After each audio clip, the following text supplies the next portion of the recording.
Estrategistas do Reino, bem-vindos mais uma vez. Bom, eu venho batendo na tecla que é a matriz ICP, que as Big Techs são quem estão ditando o rumo da economia mundial, não só a economia, como um movimento estratégico mundial. Mas esses últimos passos que elas vêm dando nos últimos 10 anos apontam para um ponto talvez de inflexão, talvez onde não exista mais competição fora dela, talvez onde elas dominem tanto o sistema que fique quase impossível alguém penetrar ou derrubar. Por quê? Porque elas fecharam toda a informação, ou seja, elas têm a onipresença, estão em todos os lugares, nas mãos, nos computadores, nos celulares, nos aparelhos eletrônicos. Elas têm a onipotência, porque elas têm todo o acesso a dinheiro, armas, governos, elas estão em todos os governos. Eu já fiz vários vídeos aqui falando que se elas saírem hoje, elas quebram os países, né? Se todas as Big Techs saírem de um país, elas quebram esse país. E, ultimamente, elas entenderam que estava faltando uma ponta, que é a onisciência, que é justamente onde toda a criatividade, toda a inovação, tudo que se revela, todo o novo que vem para a humanidade, vem das pessoas que transformam nessa escalada aqui. E o que essas Big Techs, vamos falar o nome delas, Oracle, a Microsoft, a Apple, o Meta, o Google, elas têm partido justamente nessa de prender os seus talentos ali dentro, valorizar, aprender, para que a ciência fique ali dentro. E quem está liderando esse setor aqui é uma análise que nós vamos fazer agora, porque essa empresa que está liderando esse setor aqui tende a ser a mais capilarizada. E ela já está sendo, ela já tem um poder muito maior do que as outras, né? Na verdade, ela está hoje já espalhada por todos os... Ela já está dentro da NASA, dentro do governo americano, ela já está dentro das Forças Armadas, não só do país, mas de vários lugares do mundo. Mas não é sobre isso, não é sobre esse poder que nós estamos falando agora. A gente está falando sobre um poder que é justamente o poder da transformação, o poder da inteligência, o poder da criatividade, que é esse Czinho aqui maravilhoso, que é aonde essa empresa chamada Google, ou melhor, a Alphabet, que a gente vai penetrar um pouco nessa história desse nome, do porquê desse nome, ela está um pouco à frente, justamente porque ela desenvolveu um programa interno de aceleração nesse eixo. Ela focou nesse eixo entre informação e criatividade. Então o Google, que saiu com Design Sprint e uma série de inovações, e ela começa a abranger, ela começa a criar uma rede neural, né, em quase todos os setores da Terra. Ela tem estudos científicos de médicos, laboratórios, neurociência, ela tem foguetes, ela tem base para computadores, carros quânticos, química, física. Vocês vão entender que o que o Alphabet tem hoje, toda a capilaridade dele é realmente uma rede neural. Eles querem estar espalhados com toda a inteligência criativa e poder que eles têm ali dentro, e a gente vai aprofundar um pouco nisso. Por que a matriz do Google é um pouco mais forte? Eles têm na informação uma capilaridade muito abrangente, talvez a maior, talvez a primeira porta de entrada de pesquisa no mundo é o Google, né? Então, quando você entra por ali, você deixa dados, né? Então eles sabem mais do que toda a humanidade sobre o que você está buscando, querendo, ou seja, ele sabe sobre sentimentos, ele sabe as pesquisas, né? Muitas vezes um assassinato, uma explosão, um atentado é decifrado pelo rastro que a pessoa deixou no seu ambiente de buscas, né? O que ele buscou dias antes, o que ele foi entendendo, se ele foi buscando elementos químicos e acabou tendo uma explosão no bairro, acabam entendendo que aquele cara foi quem cometeu o assassinato. Enfim, o Google hoje é uma ferramenta indispensável para grande parte da humanidade. Mas, independente disso, eles também têm muito poder, como a gente já falou, eles têm dinheiro ilimitado, né? Praticamente qualquer coisa que eles venham fazer, se não tiver dinheiro em caixa, eles conseguem levantar rapidamente, né? Com investidores do mundo inteiro que querem participar dos projetos com eles, e também o envolvimento que eles têm junto aos governos e poderes e forças armadas, etc. Mas é aqui que nós vamos se concentrar, porque eu, no meu livro A Criatividade e o Dom Negligenciado de Deus, tem uma metodologia chamada Brain Stare, Essa brain stair é uma escada criativa, né? Onde você vai atingindo degraus de criatividade, onde você sai do 1D, que é um estático, onde você começa a enxergar, começa a produzir coisas criativas, obras, músicas, artes, né? Que é no papel, que é no escrito, que é que eu chamo de criatividade 2D, onde você já produz propaganda, uma série de coisas, enfim, mas você está no 2D até que você vai para o 3D, onde você sai do ambiente, onde você está inserido e começa a criar, multiplicar, a sair apenas do que você produz ali, né? Você começa a produzir coisas como aplicativos, coisas como novas matérias, como novos objetos. Você realmente entra no mundo 3D, você começa a interferir nos elementos, tá? E você daí também tem uma escada criativa depois, subindo o 3D, onde você vai para o estratégico, pro julgador, o visionário, o estratégico, o julgador, o visionário, onde você vai indo até que você chega num nível de excelência, né? Num nível quase um nível divino. Você chega onde estão os gênios, né? E quem são os gênios, né? São as pessoas que transformaram realmente a humanidade, né? E aqui a gente coloca dentro desse grupo de gênios os ganhadores do Prêmio Nobel, né? Porque você tem um grupo de pessoas que realmente interferiram na história da humanidade, principalmente se tratando dos principais prêmios Nobel, né? Quando a gente fala vamos eliminar os políticos, né, que teoricamente seriam da paz, ou os que podem causar algum tipo de discussão, que seriam os Nobel de literatura, vamos focar nos Nobels que têm essa função de evolução da humanidade, né? Então a gente está aqui trabalhando nisso e a gente chega num estágio onde será que uma empresa pode encabeçar pessoas, pode encabeçar projetos, encabeçar a evolução dessas pessoas, pode ancorar um ambiente onde se ganha um prêmio Nobel? Né? Porque isso é uma coisa de universidade, que sem fins lucrativos, onde as pessoas ficam ali às vezes a vida inteira para ganhar um prêmio Nobel. Né? Você vê que uma pessoa que se dedica para ganhar um prêmio Nobel não está focada na captação financeira, não está focada em buscar o dinheiro imediato. Elas, às vezes, perdem a vida inteira para ganhar um prêmio Nobel, às vezes a vida dela e a vida da outra pessoa que continua a obra dela que acaba gerando um prêmio Nobel, não porque ela buscou o prêmio Nobel, mas porque ela entendeu que aquilo que ela estava estudando, aquilo que ela estava querendo descobrir, criar, revelar para a humanidade, era algo muito importante, que valia a pena a sua existência. E uma empresa não pensa assim, né? Uma empresa ela para aqui, no nível visionário no máximo, né? Ela vai do nível estratégico, perdão que o giz caiu, agora o giz voltou, no nível estratégico pro visionário, né? Onde a gente fala que o estratégico é onde ela penetra com produtos, com ideias em setores, e o visionário é quando ela desenvolve setores, e a empresa está ótima, parou aqui. Agora, acima disso, está realmente o pessoal que conseguiu ganhar um Nobel, o pessoal que consegue revolucionar, trazer, elevar a espécie para frente, acelerar a humanidade para frente. Será que uma empresa pode? Eu vou te contar alguns cases onde o Google encabeçou projetos, pessoas que dali de dentro, ou saindo dali, ganharam o prêmio Nobel. E não foi um só, já são 5 prêmios. Já são 5 prêmios de executivos ou ex-executivos do Google que ganharam o prêmio Nobel. Nenhuma das outras Big Techs, nenhuma tem esse currículo. Já imaginou? Já imaginou você escrever no seu currículo? Prêmios Nobel.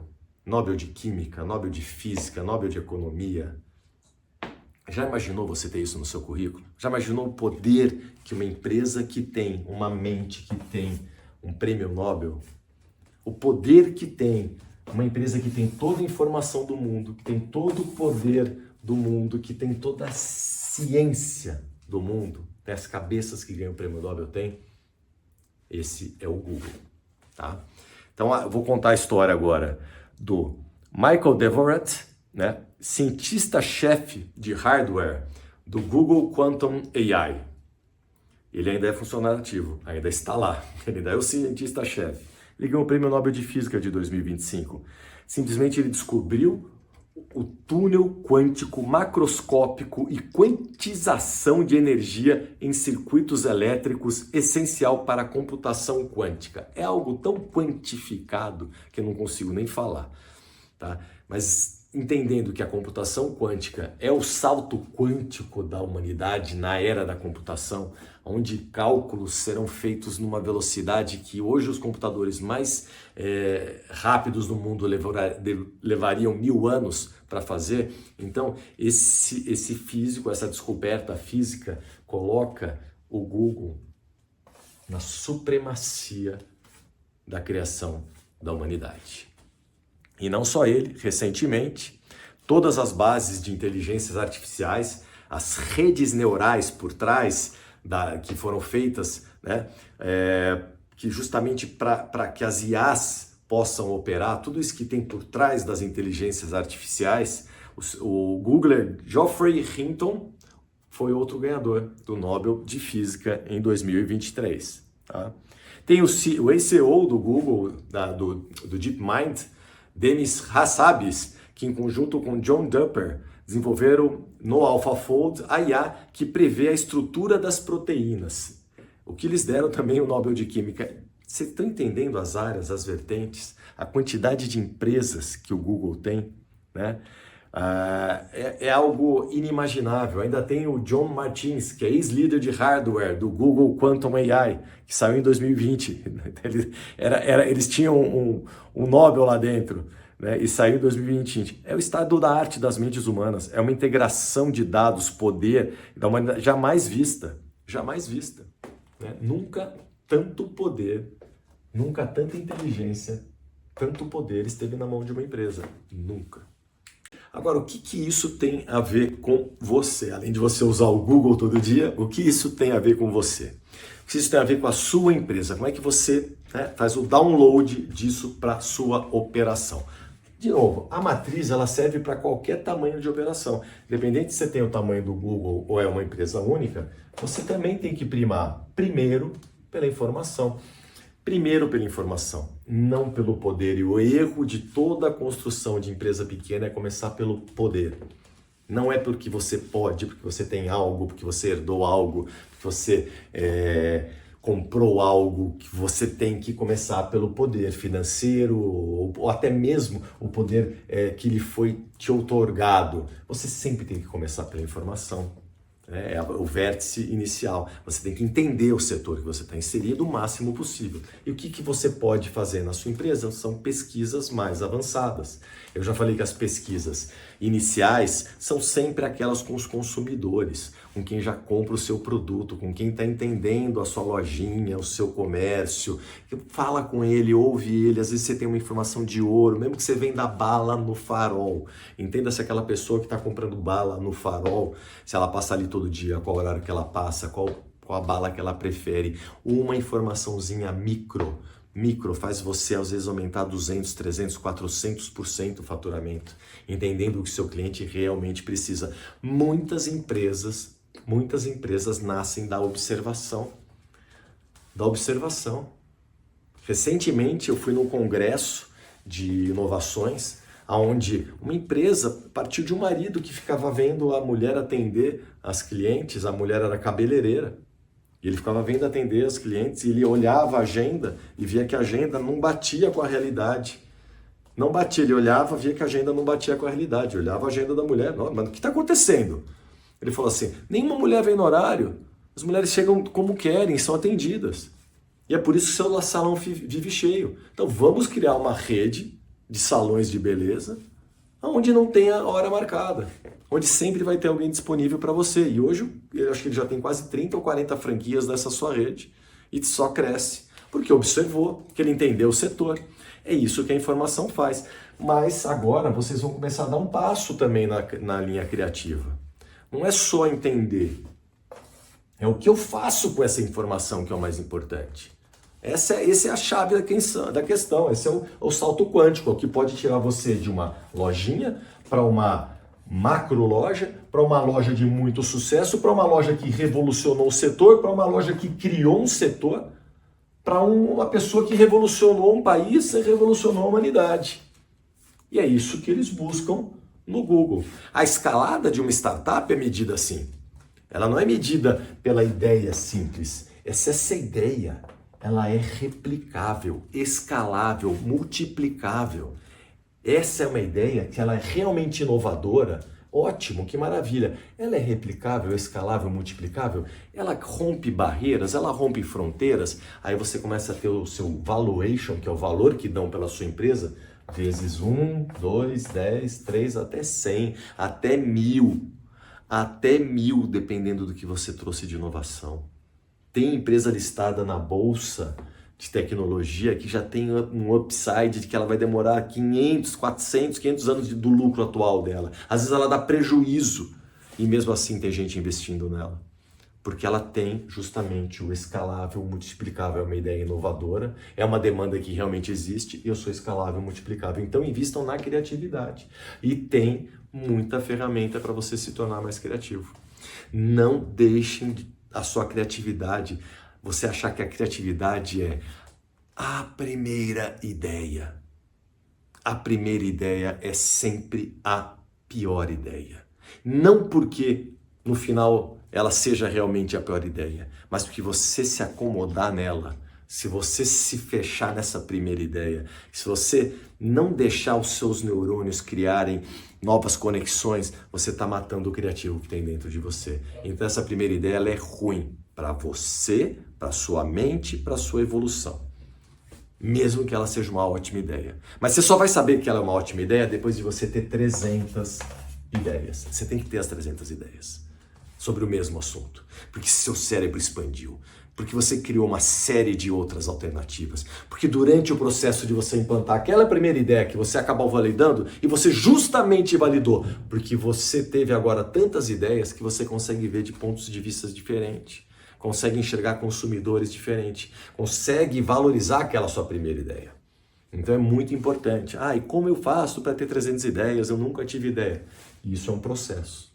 Isso é um processo de você conseguir entrar no seu estágio criativo, no flow criativo, no autotelismo, onde você está, né, ali tendo prazer, onde você está gerando dopamina dentro de você pelo prazer de estar tendo ideias, desconectado do mundo, somente solucionando aquele problema, e aí você vai evoluindo em estágios criativos. E o primeiro passo, essa é uma dica gigante para vocês, que inclusive eu dou nos meus cursos, que eu implanto dentro das empresas, que eu dou nos cursos que eu faço, é a curiosidade. A base de toda grande ideia é a curiosidade. Quando você nasce da curiosidade, quando você tem vontade, quando você tem desejo por aquilo, quando você quer entender o que aquilo tem de diferente, você sai, no mínimo, com 30% a mais de resultado. E esses números não são meus. Esses números são de pesquisas de universidades americanas. Você sai, você eclode com 30% a mais só pelo fato de ter sido curioso no início. E como é que eu faço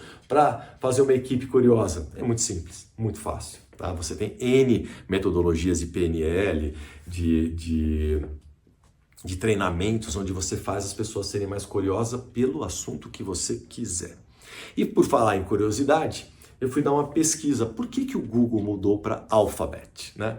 Alphabet, né? Muitas pessoas, e acredito que a grande parte da humanidade, acha que Alphabet vem de alfabeto, né? Eles são alfabetos, são empresas de A a Z, eles têm o alfabeto inteiro, eles querem cumprir, ser uma empresa múltipla, né? Multicultural, que tem todas as pessoas ali dentro, tem todas as línguas, né? Dentro dos investidores de Wall Street, Alphabet quer dizer, alfa é um grande retorno. Quando você tem um retorno alfa lá em Wall Street, é um grande retorno, é um investimento de grande retorno. E bet é uma aposta, assim como no Brasil as bets, bet é uma aposta. Então seria uma aposta de grande retorno. Estaria o Google apontando para o mundo que eles são uma aposta de grande retorno? Pode ser, mas eu sou curioso, eu não parei aí, eu fui um pouco mais a fundo. Sabe outra coisa que o Google tem em comum, além de dois donos que estão entre os 10 homens mais ricos do mundo, estão entre os 10 homens mais poderosos do mundo? Sabe o que mais eles têm em comum? Ambos têm base judaica. Então, eu fui mergulhar o que quer dizer alfa-bet no judaico. E justamente alfa é uma letra que vem de origem hebreia. É uma letra. O alfa e o beta né? O alfa, beta, alfa é a primeira letra, beta é a segunda letra, né? Inclusive por isso que é a origem do alfabeto. Mas alfabeto quer dizer, alfa quer dizer unicidade, único, primeiro, né? Alfa, que simboliza isso. E beta quer dizer a casa. Então eu pergunto a vocês, quer dizer que Google virou alfabeto porque eles são uma empresa multicultural, uma empresa do alfabeto inteiro, ou uma empresa de aposta com alto retorno, ou uma empresa onde a casa é única, onde eu fecho a onipresença, a onipotência e a onisciência. Mas isso eu deixo para vocês responderem. E voltei aqui mais uma vez só para dizer para você uma coisa. Você não imagina como é poderoso o seu clique. Como você determina se conteúdos bons ou ruins vão para as pessoas. Se você caiu aqui, é porque você é diferenciado, você é diferenciada, é porque você está buscando coisas, você está buscando evoluir. Se você chegou no final desse vídeo, é porque você é uma pessoa que tem a paciência, a inteligência para querer buscar mais cultura. Mas se você não clicar nesse vídeo, se você não enviar esse vídeo, significa que aquele videozinho torpe, aquela dancinha, aquelas falas sujas, aquela piadinha que não agrega mais nada na vida de ninguém, aquele cara que fica vociferando, falando que gosta disso, que odeia aquilo, que é vazio, vai acabar impactando as pessoas que você ama.